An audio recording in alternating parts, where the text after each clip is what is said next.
अस्सलाम वालेकुम व्यूअर्स, उबैदुल्लाह जुल्करनैन बात कर रहा हूँ प्रॉपर्टी कलेक्शन के प्लेटफॉर्म से। इस वक्त हम मौजूद हैं California real estate and builders के ऑफिस में। हमारे साथ मौजूद हैं सर हफीज़ुर रहमान, जो कि सेल्स हेड हैं कैलिफोर्निया रियल एस्टेट के। अस्सलाम वालेकुम सर, कैसे हैं आप? जी, अल्लाह का शुक्र। वालेकुम सलाम। आज बेसिकली वीडियो का मकसद ये है कि आज हम इनसे करंट मार्केट के हवाले से कुछ क्वेश्चंस करेंगे, कुछ बातें डिस्कस करेंगे। अच्छा सर, पहला मेरा क्वेश्चन ये है कि करंट जो मार्केट में बहुत सारी एक नेगेटिविटी फैली हुई थी, बहुत सारी के जो बहरिया के एनओसी कैंसिल हुई थी और भी बहुत सारे बहरिया के इश्यूज बने थे, तो मार्केट में बहुत एक नेगेटिविटी फैली हुई थी सोशल मीडिया के थ्रू भी, और वैसे भी मार्केट बहुत बुरी गई है। तो इसके हवाले से आपका क्या कहना है? जी, thank you so much.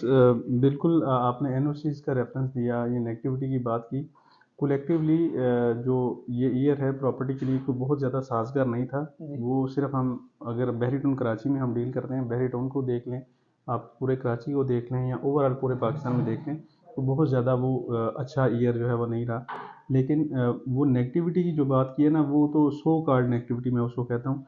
Just social media के ऊपर जो डिफरेंट लोग थे जिनके कोई अपने जो जो पर्सनल बेनिफिट्स थे या पर्सनल उनकी कोई चीज़ें थी, उसको उन्होंने करने के लिए कुछ चीज़ें हाईलाइट की हैं। उसमें मैं समझता हूँ कि उसमें कोई बहुत ज़्यादा उसमें चीज़ बात नहीं है। वैसे भी बहरिया के अलावा जो भी सोसाइटीज़ बहरिया के पाकिस्तान के अंदर एग्जिस्ट करती हैं, इस तरह के इश्यूज उनको फेस करने पड़ते हैं।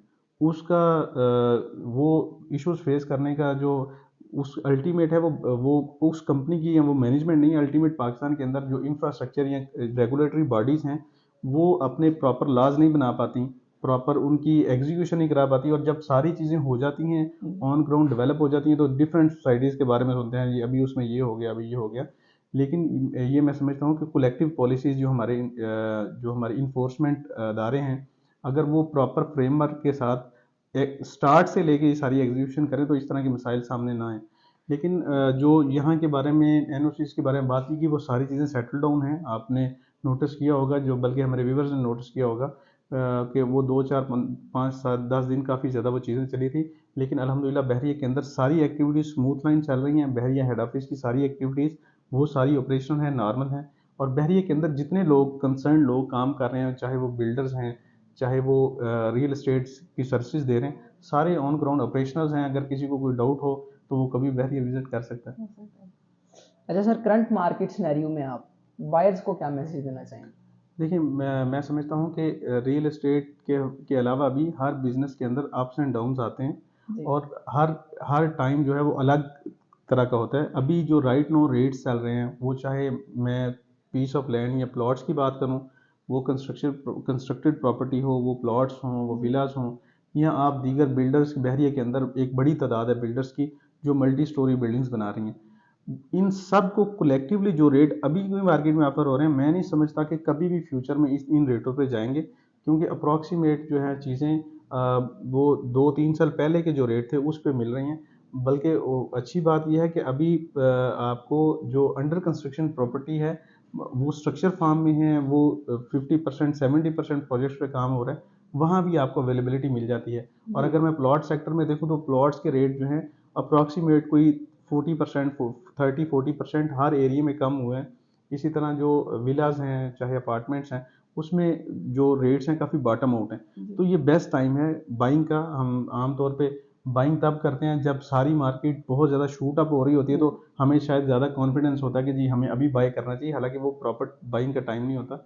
जो वाइस इन्वेस्टर होता है, या जो वाइस रियल एस्टेट कंसल्टेंट होता है, वो वाइस टाइम के अकॉर्डिंगली अपने इन्वेस्टर्स को या अपने क्लाइंट्स को कन्विंस कर पा रहा होता है।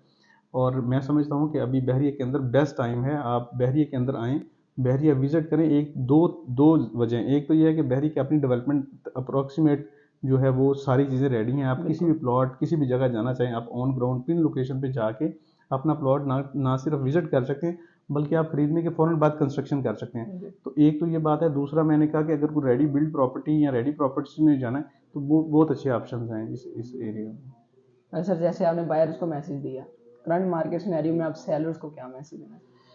सेलर्स के पॉइंट ऑफ व्यू से बिल्कुल मैं ये कहूँगा कि अभी जो है मार्केट की बहुत ज़्यादा अच्छे रेट नहीं है। सेलर्स को होल्ड करना चाहिए। जी। मतलब होल्ड, अगर किसी को बहुत ज़्यादा कोई मजबूरी है, बाज़ बात आपको फंड्स की कोई अर्जेंसी होती है, आपको मेडिकल इश्यूज़ हैं, आपको कोई बच्चों के कोई एजुकेशन के इश्यूज़ हैं या दीगर इश्यूज़ कोई आपको मेडिकल इश्यूज़ हैं, तो आपको हो सकता है कि जी आपको मजबूरी में करना पड़े। लेकिन मैं समझता हूँ कि इन अ होल जो सेलर है उसको होल्ड करना चाहिए। जी और हम होल्डिंग ये नहीं कह रहे कि आपने कोई 2, 4, 5 साल होल्ड करना है, सिर्फ 3-4 माह और मैक्सिमम 6 मंथ मैं समझता हूँ कि होल्डिंग पीरियड है। इंशाल्लाह चीज़ें जो हैं वो बेहतर होंगी और उस वक्त बेचना चाहिए। अभी बेचना नहीं चाहिए, अगर कोई बायर है तो उसको परचेज ज़रूर करना चाहिए।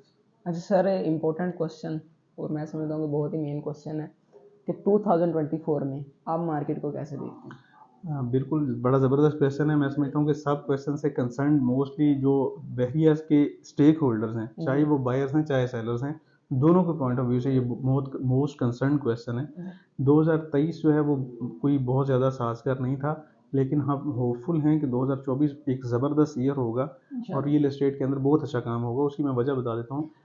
आम तौर पे जब किसी भी कंट्री के अंदर पॉलिटिकल इंस्टेबिलिटी आती है या जो वेरिएशंस हैं, या जिस जी तरह पाकिस्तान के बारे में डिफरेंट टाइम्स पे बेशक उसको पॉलिटिकल एजेंडा समझ लें कि वो डिफ़ॉल्ट की बातें की गई और एक कन्फ्यूजन क्रिएट की गई जी जो पाकिस्तान की स्टेबिलिटी है जी उसको वो इकोनॉमिक प्रॉस्पेक्ट हो या उसका आप जो पॉलिटिकल प्रॉस्पेक्ट देखें कि 2023 के अंदर बहुत ज़्यादा जो इलेक्टेड गवर्नमेंट थी उसको अगेन रिमूव किया गया, नई गवर्नमेंट्स को जब इंस्टॉल किया गया 2022 के स्टार्ट एंड पे जाके, फिर 23 में भी ये सारी चीज़ें चलती रहीं। जी तो मैं समझता हूँ कि ये दो मेन फैक्टर होते हैं प्रॉपर्टी को डिस्टर्ब करने वाले, क्योंकि जो इन्वेस्टर है या क्लाइंट है, अगर इन्वेस्टर है तो वो साजगार या कंफर्टेबल इन्वायरमेंट के अंदर जहाँ उसको 100% श्योरिटी होती है कि इसमें चीज़ें एड अप होंगी, तो वहाँ जी इन्वेस्ट करता है। बिल्कुल और एंड यूज़र तब आता है जब उसके पास सफिशेंट